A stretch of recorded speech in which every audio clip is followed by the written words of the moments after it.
Welcome to Prince Short and House exercise 114. Sir Happy Singh. 140 words a minute. Ready? Start. Sir, our achievements during the past year, both as regards economic development of the country as well as our foreign relations, have been considerable. The output of food grains has increased beyond expectations and controls have been removed.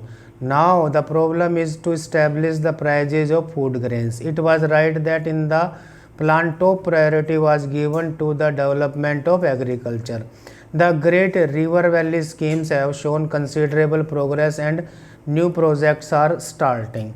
Bhakra Nangal has improved the production in Punjab and other areas. The country, however, has not achieved self-sufficiency in sugar. Prices of our good are considerably falling and they are not keeping parity with the price of sugar. We have to import large quantities of sugar. If the existing mills are made to increase their production capacity and more mills are started in suitable places, there is no reason why the production of sugar should not be increased in order to avoid the necessity of spending crores of rupees in importing sugar. As regards industrial development, the country is making rapid progress. The government is attaching great importance to the development of cottage and small scale industries. Credit facilities are being provided both to large scale as well as small scale industries. Great progress has been made in shipbuilding. The telephone cable factory is expected to meet the requirements of the country. New steel plants are going to be established shortly and it will give great impetus to the industrialization of the country. Import and export are regulated with a view to increase production. In spite of all these achievements, unemployment, particularly among the educated classes, is on the increase. The system of education has to be changed so as to enable your young men to engage themselves in production. At present, university degrees are considered as necessary to secure appointments in government services.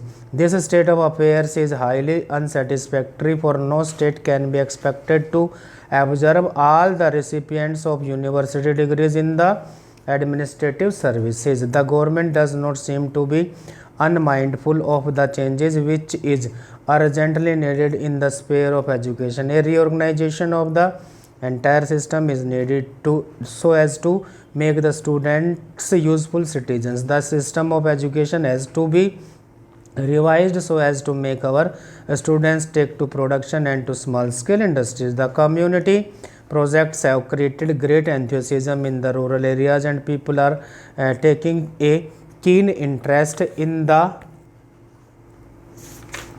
development of rural programs. The state governments are taking steps to improve the condition of the people in the rural areas. Transport facilities have been increasing and new roads are being constructed. Sir, in the matter of foreign relations, our worthy Prime Minister has been acclaimed as the harbinger of peace. He has always thrown his weight in the direction of solving the international tangles.